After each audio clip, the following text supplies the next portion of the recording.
Testemunhos para a Igreja, volume 4, capítulo 53, Dever para com os pobres. Os gerentes dos hospitais não devem reger-se pelos princípios que controlam outras instituições dessa espécie, nas quais os dirigentes, agindo com astúcia, muitas vezes são atenciosos para com os ricos, enquanto os pobres são negligenciados. Estes geralmente estão em grande necessidade de simpatia e conselho, que eles nem sempre recebem, embora em valor moral possam estar bem mais elevados na estima de Deus do que os mais ricos. O apóstolo Tiago deu instruções definidas com respeito à maneira pela qual devemos tratar os ricos e os pobres. Porque se no vosso ajuntamento entrar algum homem com anel de ouro no dedo, com vestes preciosas, e entrar também algum pobre com sórdida vestimenta, e atentardes para o que traz a veste preciosa, e lhe disserdes, assenta-te tu aqui, num lugar de honra, e disserdes ao pobre, tu fica aí em pé, ou assenta-te abaixo do meu estrado, porventura não fizestes distinção dentro de vós mesmos, e não vos fizestes juízes de meus pensamentos? Ouve, meus amados irmãos, porventura não escolheu Deus aos pobres deste mundo, para serem ricos na fé e herdeiros do reino que prometeu aos que o amam? Embora Cristo fosse rico nas cortes celestiais, não obstante se tornou pobre, para que por intermédio de sua pobreza pudéssemos tornar-nos ricos. Jesus honrou os pobres ao participar de sua humilde condição. Por meio da história de sua vida, devemos aprender como tratar os pobres. Alguns levam o dever da beneficência a extremos e, na realidade, prejudicam os necessitados, fazendo demais em favor deles. Os pobres nem sempre se esforçam como deviam.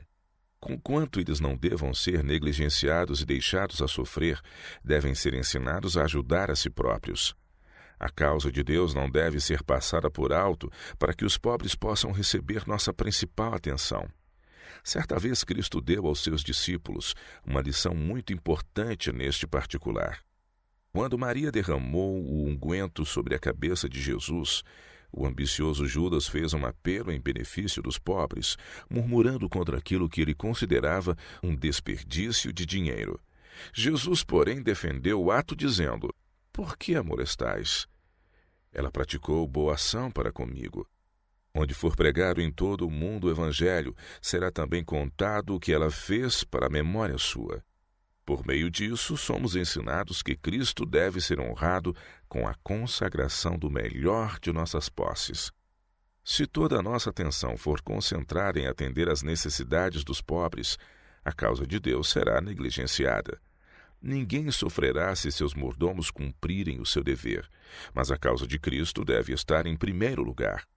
Os pobres devem ser tratados com tanto interesse e atenção quanto os ricos. O costume de honrar os ricos e desprezar e negligenciar os pobres é crime aos olhos de Deus. Os que estão cercados de todo conforto na vida, ou que são acariciados e mimados pelo mundo porque são ricos, não sentem a necessidade de simpatia e terna consideração, como acontece com as pessoas cuja vida tem sido uma longa luta contra a pobreza. Estes não têm senão pouca coisa nesta vida para torná-los felizes e alegres, e apreciarão simpatia e amor. Médicos e auxiliares não devem, em hipótese alguma, negligenciar essa classe, pois se assim o fizerem, poderão negligenciar a Cristo na pessoa de seus santos. Nossa clínica foi construída para beneficiar a humanidade sofredora, ricos e pobres de todo o mundo. Muitas de nossas igrejas não têm senão pequeno interesse nessa instituição, apesar de terem suficiente evidência de que ela é um dos instrumentos de Deus designado a levar homens e mulheres à influência da verdade e salvar muitas almas. As igrejas, que têm pobres entre elas, não devem negligenciar a sua mordomia e lançar a carga dos pobres e enfermos sobre o hospital.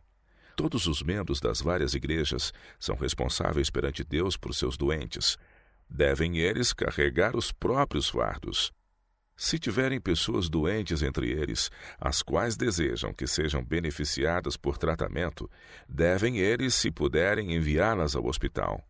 Ao fazerem isso, não só estarão favorecendo a instituição que Deus estabeleceu, mas estarão auxiliando aqueles que necessitam de ajuda, cuidando dos pobres como Deus deseja que o façamos. Não é plano de Deus que a pobreza desapareça do mundo. As classes sociais jamais deveriam ser igualadas, pois a diversidade de condições que caracteriza os seres humanos é um dos meios pelos quais Deus tem pretendido provar e desenvolver o caráter. Muitos têm insistido com grande entusiasmo que todos os homens devem ter parte igual nas bênçãos temporais de Deus, mas este não era o propósito do Criador. Cristo afirmou que sempre teremos conosco os pobres. Os pobres, bem como os ricos, são comprados por seu sangue. E entre os seus professos seguidores, na maioria dos casos, os primeiros o servem com singeleza de propósito, enquanto os últimos estão constantemente colocando as suas afeições nos tesouros terrenos e Cristo é esquecido. Os cuidados desta vida e a ambição das riquezas eclipsam a glória do mundo eterno.